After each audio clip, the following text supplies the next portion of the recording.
ಇನ್ನು ಅದೇ ರೀತಿಯಾಗಿ ಗದಗ ಜಿಲ್ಲೆಯ ಸಾಕಷ್ಟು ಕಡೆ ಕೂಡ ಮಳೆಯ ಅವಾಂತರ ಮುಂದುವರೆದಿದೆ. ನಗರದ ಸಾಕಷ್ಟು ಕಡೆಗಳಲ್ಲಿ ಧರೆಗುರುಳಿದೆ ಮರ ಮತ್ತೆ ವಿದ್ಯುತ್ ಕಂಬಗಳು. ರೈಲ್ವೆ ಅಂಡರ್ ಬ್ರಿಡ್ಜ್ ನಲ್ಲಿ ಅಪಾರ ನೀರು ತುಂಬಿಕೊಂಡಿದೆ. ಗದಗ ಜಿಲ್ಲೆಯ ಸಾಕಷ್ಟು ಕಡೆಗಳಲ್ಲಿ ಮಳೆಯ ಅವಾಂತರ ಸೃಷ್ಟಿಯಾಗಿದೆ. ನಗರದ ಹಲವೆಡೆ ಧರೆಗುರುಳಿದೆ ಮರ ಮತ್ತೆ ವಿದ್ಯುತ್ ಕಂಬಗಳು. ರೈಲ್ವೆ ಅಂಡರ್ ಬ್ರಿಡ್ಜ್ ನಲ್ಲಿ ಅಪಾರ ನೀರು ತುಂಬಿಕೊಂಡಿದೆ. ಅಲ್ಲಿ ಗದಗ ಬೆಟಗೇರಿ ಸಂಪರ್ಕ ಕಲ್ಪಿಸುವಂತ ರೈಲ್ವೆ ಬ್ರಿಡ್ಜ್ ಜಲಾವೃತವಾಗಿದೆ. ವಾಹನ ಸವಾರರು ಪಾದಚಾರಿಗಳು ಪರದಾಡ್ತಿದ್ದಾರಲ್ಲಿ. ಕೆಎಲ್ಇ ಜೆಟಿ ಕಾಲೇಜ್ ರಸ್ತೆಗೆ ಬೃಹತ್ ಮರ ಬಿದ್ದಿದೆ. ಟಾಟಾ ಏಸ್ ಮೇಲೆ ಬಿದ್ದಿರುವಂತದ್ದು, ಚಾಲಕನಿಗೆ ಆ ಸಂದರ್ಭದಲ್ಲಿ ಗಾಯಗಳಾಗಿದೆ. ನೋಡಿ, ಮರಗಳು ರಸ್ತೆಗೆ ಬೀಳುವಂತದ್ದು, ಹೋಗ್ತಾ ಇದ್ದಂತ ವಾಹನಗಳ ಮೇಲೆ ಬೀಳುವಂತದ್ದು. ಅಲ್ಲಿ ನಾವು ನೋಡ್ತಾ ಇದ್ದೀವಿ ನೋಡಿ, ನೀರಿನ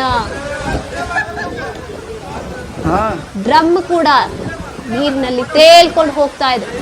ಅಲ್ಲಿ ಕಾರ್ ಹೋಗ್ತಾ ಇದೆ, ಅದು ಚಲಿಸ್ತಾ ಇರುವಂತದ್ದು. ಇಲ್ಲಿ ನೋಡಿ, ನೀರಿನಲ್ಲಿ ತೇಲ್ಕೊಂಡು ಹೋಗ್ತಾ ಇರುವಂತದ್ದು ಡ್ರಮ್ ನಿಲ್ತಾನೆ ಇಲ್ಲ, ಅದು ಈಜ್ತಾ ಇದೆಯಾ ಅನ್ನೋ ರೀತಿ ಕಾಣಿಸ್ತಾ ಇದೆ.